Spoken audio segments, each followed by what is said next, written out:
But anyway, moving on to the last one. I'll be brief with the Xbox showcase. I think it's slightly understated of play, but here's my reason for, because I know there's a couple of reasons why Chris loved this show. Oh, if you look at that list, I can see why.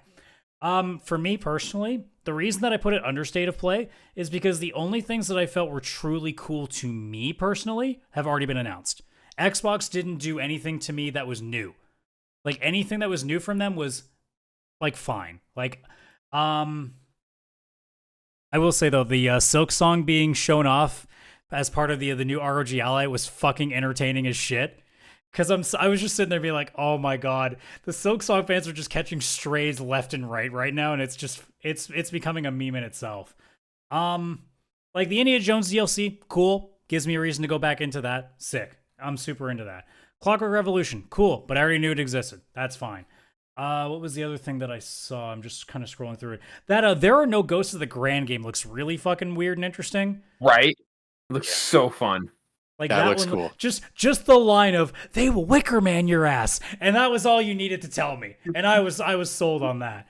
Other than that, like the Moo Dang 2 Hearts game that I thought originally was was like a Call of Duty game until I realized, well, no, it's in Korean, that doesn't count. Like that looks kind of interesting. Otherwise, everything else, like I know you're probably thinking, well, what about the Persona 4 remake? To which I go, what about? They didn't show anything, and the little tiny bit that they showed looked like it was pre-alpha, and it looked terrible. Yeah, that was kind of bullshit. I don't even know, like, just I said it on stream at the time because I didn't realize how like new it was. It sounds to me like because of the leak with the voice actor saying something about it, that they just pushed something out just to get it off of everybody's mind. If that, like, to me, the more that I've read about it, the more it sounds like it's very early what they showed. To which I go, okay, fine, just please make that graphic a little different because it looks like, you know, somebody was making Persona 4 in dreams, and I'm not appreciative of that. But other than that, like, the Gears remake, I honestly am not one way or the other on anymore. And the fact that Call of Duty Black Ops 7 was your one more is fucking embarrassing if you're Microsoft. Right? Like, that's really fucking embarrassing.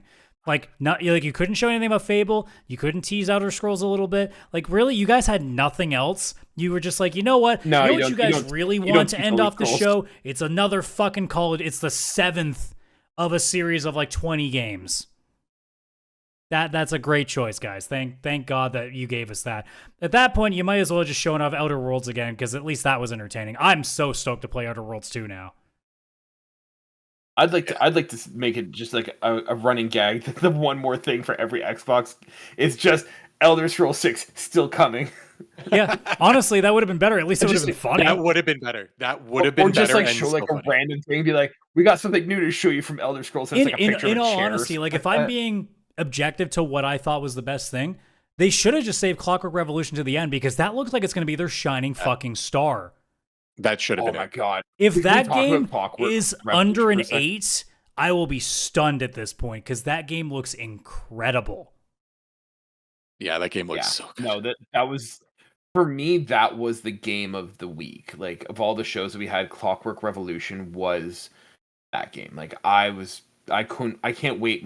Like, I can't get more excited. If I take away my Marvel bias and also my Expanse bias, I forgot to mention that the Future Game Show showing like almost like a Mass Effect style Expanse game. Yeah. Apart from those two, yeah, Clockwork Revolution is like top of the order. Like, that is day one Game Pass for me right now.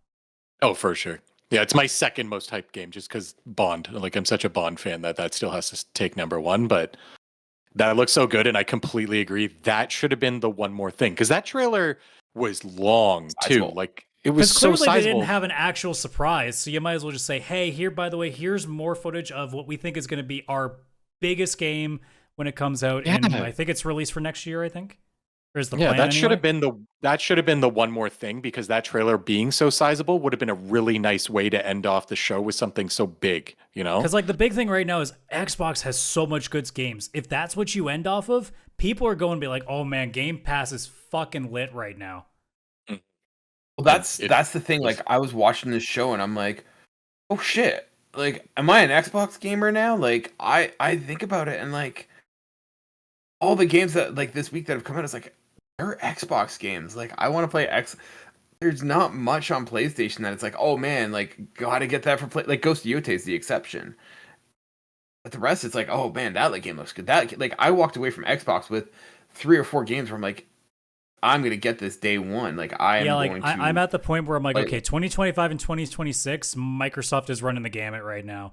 And we just, as Sony ponies, got to be like, okay, please, guys, can you at least start releasing something interesting next year for the love of Christ? Yeah. Oh, I think we're we're probably 2027 plus, considering that more people are getting laid off because a live service game failed. Yeah. But like, I want to talk about so for me, like they start with the Outer Worlds, and the Outer Worlds is like a weird one for me because I tried playing the first one, and it did not resonate with me. It's okay. I didn't find it.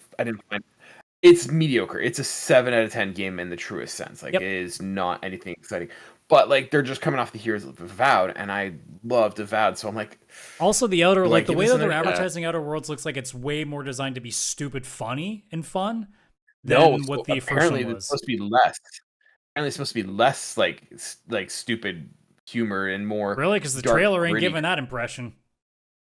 That's what I was reading. I was like reading a Reddit article, and they're like, "Yeah, it's going for like a toned down humor and more dark and gritty kind of thing." Which then they're false advertising, and I'm not appreciative of that. That seems like huge false advertising because of the because literally like the ending of the trailer is the villain be like, it's basically like your villain is capitalism, and I'm like, yes, I cannot wait to fuck the hell out of capitalism in this game. Yeah, so here I'm just reading on Reddit, posted on the Outer Worlds subreddit, and it said, according to PCGamer.com, the Outer Worlds 2 game director says its writing has a less silly, darker tone than the first game. Then you guys need to get your marketing team on the phone and be like, hey guys, we should probably talk to each other once in a while. Yeah, definitely. Because did you both watch if it's more serious, I'm not interested.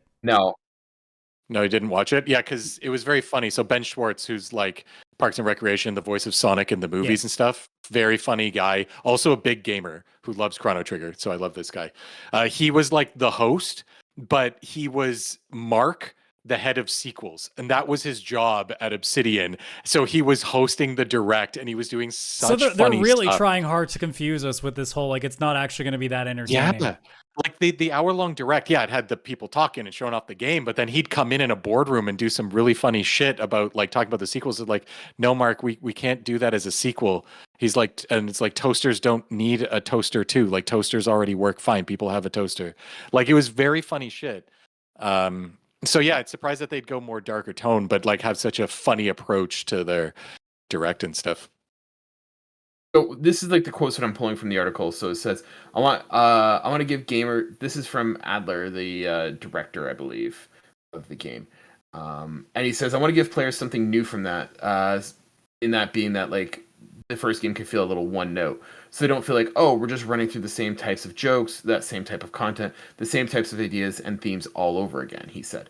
Then he later is quoted as saying, so he said, Adler said that the factions will be responsible for that sharper edge in the game's tone. He says the factions felt a little bumbling in the first game. He said, in this game, I hope that they feel more cutthroat and a little bit scarier to interact with. You'll notice that there's a little bit less of a less silly, darker tone that comes out. That's mainly because of Leonard. That's his kind of vibe, and so he has more of a push on that stuff. And I don't think that the overall story feels a little bit darker take on what's going on there. So like, I don't know, probably still humorous, but like probably maybe darker themes and darker themes and tone, but still funny. Mm-hmm. Yeah, I mean, I could see that. As long as the maps are nearly as boring, because that was my one biggest complaint about the Outer Worlds is like once you go outside the city, you're not fucking doing anything. So for me, the best marketing for Outer Worlds for me is Avowed, and that's gonna make or break it for me. Mm-hmm. Yeah, that's why I'm kind of interested too. If we ever want to talk about like how the games industry is fucking up right now, how has Obsidian got 3 games releasing and no one else can apparently make anything timely? Well, to be fair, Sucker Punch is also doing some heavy lifting too. Sucker Punch released 3 games. It's Sucker Punch and Obsidian keeping the industry alive right now. It was Insomniac, and then they just were like, we're going to bed. Like, we're done. They just went to sleep.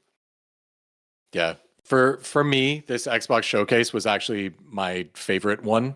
But enough about Plague Tale. That is a big reason why, 100%. But enough about Super Meat Boy. And that was pretty good. I'm okay with Super Meat Boy. That one's pretty good. It's more that I think that Xbox is just like the actual pros at making a showcase and knowing how to space it out. They came in with like I think 3 world premieres that get you hyped and get you started. Then they kind of go down a bit. Then they come back up. Then they'll like introduce an ROG Ally thing, but then they'll come in with another world premiere, and then they'll come in with a couple small things. Like they, besides the Xbox, the Black Ops 7 at the end, which was like they were doing so well and then just like dropped off a cliff.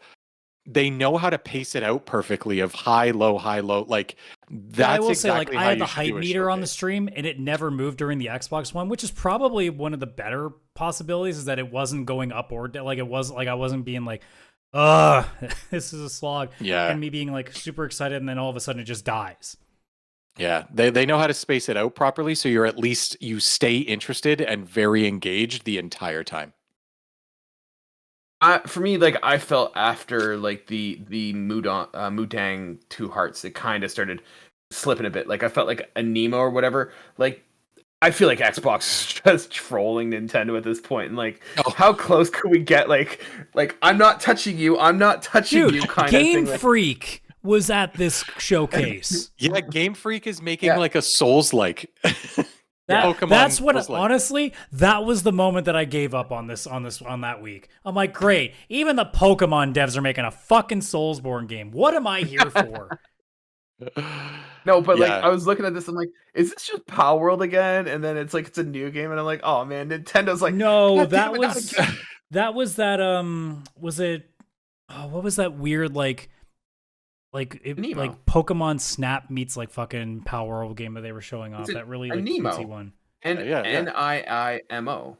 It's got Yeah. cute animals. You're like hanging out with them. Like some of them look once again just like a rip off of of Pokemon. Straight Like, up. I thought feel it like was they're Power just, World. they're just. I thought it was like Power World's like fuck you. We'll change just enough. Yeah, like it's another Power World. Like even Power World's probably pissed. Like, what the fuck? Someone's doing what we did. And it's like, can you really be mad if you copied someone else's idea and did it better? Well, I mean, they Yeah, can be it's- mad, but like, I was watching that and I was like- Nintendo knows better to be like, yeah, we're not going to be touching Microsoft's lawyers, I don't think. No, that'd be. But like that'd be after a that, weird one. it kind of fell off for me. Like solo leveling doesn't seem like my thing. Planet Land. Oh god, the Persona like the 4. couple of anime games we got this year are all animes that are like super mainstream popular, and I can't stand. Solo leveling, I don't understand why people like as much as they do. There was also a 7 Deadly Sins one that was advertised on 2 different shows that I'm like, I hate this show. Why are you like, that was the thing, is that we kept going by, I'm like, you're giving me nothing to sink my teeth into. At least Future Game Show was like, yeah, here's an Expanse game that might not be that great. I'm like, well, at least you're trying. I just felt like the last half, like we talked about, like Call of Duty being like the one more thing, but like I felt like that last bit was pretty like fluff. Anyways, like Fallout 76 is like a fishing DLC. Like okay, this is what you want to do. Like you have to said, have that the in Elder Invincible Scrolls fighting Online. game, Gears remake. Yeah, Tony Hawk's Pro Skater 3 4 remake. Also, look, I love Double Fine to death, but like, These- I honestly don't. Nothing Double Fine does really gets me to move I anymore. kind of like that the Walking Lighthouse or whatever. That's such Yeah. a Double Fine game. yeah, I mean it's fine, but it's not like Yeah. I'm not like it's not the high octane. No, And like, no. can I really hot take this? Yes. Who the fuck cares about Tony Hawk Pro Skater anymore? Oh, I plan on playing it. But But like, yeah, who's it's not Game excited Pass. to see it? I mean, the No, I don't Ninja need to see Turtles it, in like- it, so kind of. But I mean, once again, like I'm with Adam. It's like you just say, "Hey, we're making Tony Hawk 3 and 4." Like and this you're could have either been in 30 or you're seconds. not. And there's no advertisement. Like no advertisement's going to convince anyone to switch oh yeah, minds. no, yeah, and But like, I feel like that's the same with that's the same though with like Sea of Thieves 17. It's like no one's gonna like, oh man, I've been holding out the last 16 seasons, but season Speaking of 17, holding you out, got I'm me. so pissed that State of Decay didn't show up. I'm so pissed. yeah, that was a weird. I thought it was going to be there too. But then you got like Age of Mythology. Like once again, like who cares? Like, we got to get the Like, strategy it's a- nerds something. Yeah, I think that's yeah. Go like, watch your PC. Go watch your PC gaming no, conference. Microsoft's thing. got to hold Game- that close to Game the Pass is chest. on That's PC, their- Kaylan. You got to understand now. Yeah, Whatever. I And can then you got, see like- why they had a lot of this stuff. Like the two like anime games. Microsoft is still trying to break into Japan. Like Yeah. They are And trying they're so making hard, the right and choice they by brought putting a lot Atlas of games on their Japanese, thing. They're like, doing yeah, well in like, that.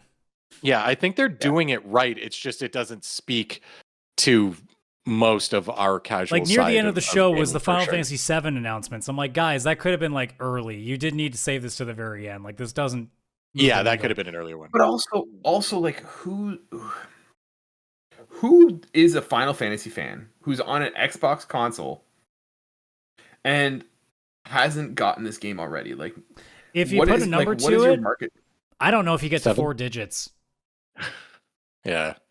I'm just like, Xbox is not the Final Fantasy console, and if you are a Final Fantasy fan, you're gonna play it. It's also on been released on PlayStation. PC. Like at this point, like the odds of you only owning an Xbox and also being a big Square guy is very like someone like gave you magic beans and you got the wrong ones, man. Like if you somehow fell into that trap. Yeah. Yeah, like, there was the a only lot other of question I little thought was, Chris, what did you think about the ROG Ally? So Oh my I'm God, actually so- yeah. I'm excited. And originally I wasn't because I saw like the like empty console mock-ups that they showed, like just like the pictures that surfaced online. I was like, that is the ugliest thing I've ever seen. Don't get me wrong, I still don't actually think the thing looks good. It looks also No, it big doesn't. and thick and heavy. Doesn't look very attractive. I think the PS Portal actually looks nice. Like I know people ripped on it, like, oh, it's just a controller with a screen. But I think they made it look really sleek. Like the PS Portal does look pretty sleek. This doesn't look sleek. This looks like an ROG Ally with like a GameCube controller, glued to the side. Honestly, I'm looking like the white one looks like one of those like you go to a dollar store and there's like the like fake looking like controller that's like a really shitty like those remember those like really shitty fucking games that we used to get at like for Max $2. Oh, Oh No, yes, like- I know exactly. Like what when you're we were kids, like it'd be the weird ones where it's like here's the Karate Kid one, and it's like these weird fucking like 4 buttons. yeah. the tiger handhelds. That's the Yeah. ones I was Yeah. thinking of. Yeah. Yeah, it definitely gives those vibes. But it's not the hardware I'm excited about because I doubt I would buy this thing because I've looked at the ROG Ally X and it's $1,100 right now. And the top Xbox handheld is like basically the ROG Ally X.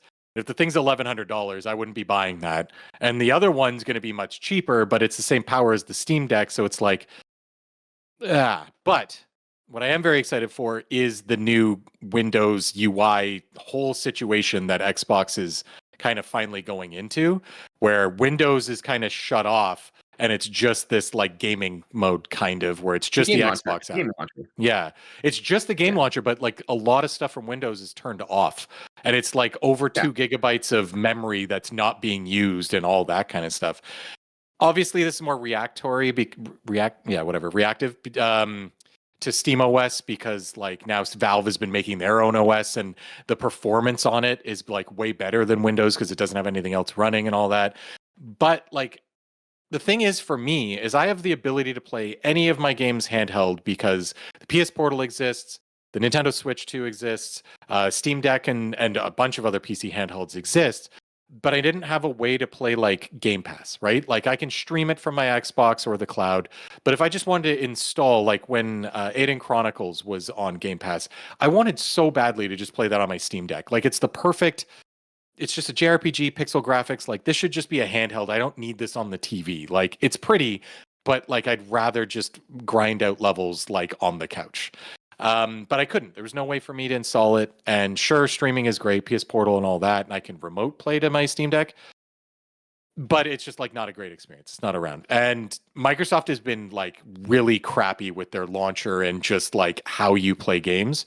The fact that they're having this, and it might be something you can just install in stuff starting maybe sometime next year or something, I could see myself buying like a used ROG Ally from Best Buy, open box or something that's normal priced, like $500 or something along those lines, and then actually installing, the Microsoft new UI on it. Like I could see myself doing that. So I'm excited for the Ally, this Xbox Ally, but it's more about the UI and the software side of it than the actual handheld. Yeah, And I think we lost Kaylan. Kaylan just dropped because he's got baby stuff to worry about. So I'm trying to think if there's any last things I'm trying to think of from the Xbox One though. Plague Tale, as you mentioned. I'm so excited for that. I don't know what's going on there because it's a prequel and it seems to have nothing to do with the rats. And I there's, had like, no a idea that it minotaur. was Plague Tale until they showed it. I didn't either. Like, I kind of was getting that vibe, but then the more it went, I'm like, okay, there's no rats, so it's not Plague Tale. And then it shows that Minotaur, but then it's like a Plague Tale story or something. And I'm like, holy hell, what is this? I need to play it. It's in the Plague Tale universe. It's like one of my favorite IPs. So yeah, that and then the Aphelion, which is that Don't Nod game, which seemed like I genuinely thought it was that sci-fi horror like Dark Pictures one that was shown off earlier. Yeah, it's very similar. But this seems like more toned down and more like somebody's trapped on a planet alone and they've got to figure out how to get off or something. And that looked cool because Don't Nod does like very good like storytelling and like it's not all about like combat and stuff, right? So I could see this being like kind of like we were talking about before, where it's more like Hellblade and it's kind of like more of a cinematic storytelling. Yeah, it's more about the atmosphere than it is about like the combat, which is a big thing that I'm starting to lean more into now is where I think I'm good with there being enough combat heavy stuff. I think I'd like to start seeing some stuff more that's more about the storytelling. Yeah, like that's why like that one spoke to me because if it is just about exploring and story and like puzzle solving and like that kind of stuff, like I'm in. Like I love that kind of stuff. Like too. I love it. Have I'd love to be- see an Uncharted game that's like 4 hours long, but there's no combat. It's just about the exploration and the cutscenes. Oh, I'm not saying Uncharted that'd be cool. specifically. I just mean like that. Yeah, absolutely. Yeah. But yeah, overall, honestly, like the biggest thing that puts State of Play above it for me is just the fact that State of Play had a shocking announcement that I wasn't expecting. Xbox didn't, and their last announcement was utter dog shit. I'm sorry, like to all the people who love Call of Duty, I understand, but also you've had 20 of these now. You guys can take a back seat. Yeah, I thought that was a horrible move, especially since the Black Ops 7 trailer looked like it was something interesting. It actually looked like some new IP. It looked like Christopher Nolan was making a video game. Yeah, I was so into it. And then all of a sudden it went like pure like Call of Duty bro. I jokingly said at the start that I thought it was Black Ops. And I thought I was wrong, but then I was right. Yeah. I was excited. I thought it was a new IP. I was like, cool, Xbox is doing something even more new IP, or maybe like an IP that's already existed and it's a new take. But no, it just ended up being a Call of Duty game. And I'm like, that is shit. Like, what the hell just happened? Like, this doesn't even look now interesting to me because I don't care. Like, it's like I have to see the focus groups they must be doing because who in Microsoft is going, you know what people want is their last big announcement? Another Call of Duty sequel. Yeah, and like, they literally just like they can say, well, numerically, a lot of people play this game. I understand that, but EA would never end a show with Madden. Yeah, exactly. Like they know it's coming. Throw it on in the middle or something, and even then, like it doesn't look very good in my opinion. That used to be what they did. Is it was either like in the middle or it was like the second thing they'd announced. Like I think the one year there was Black Ops 6, it was like the first or the second thing. That was that weird one where they had somebody out on like a fucking dock, like a industrial dock. Yeah, that was an interesting way to do it. But yeah, it wasn't the like one big last game. Like they didn't save it for that, right? Yeah. Yeah, Clockwork Revolution 100% should have been the final one. That would have been a perfect way to end the show, I think. Yeah. I mean, Summer Game Fest and Sony did the right calls on their last thing. Summer Game Fest could have not, fucking baited people for the entirety of the show to do it, but whatever. And Marvel took on Fighting Souls is amazing. So yeah. Yeah, that was a good final one. That Marvel Arc one, like Sony knew its audience. That was a good last one.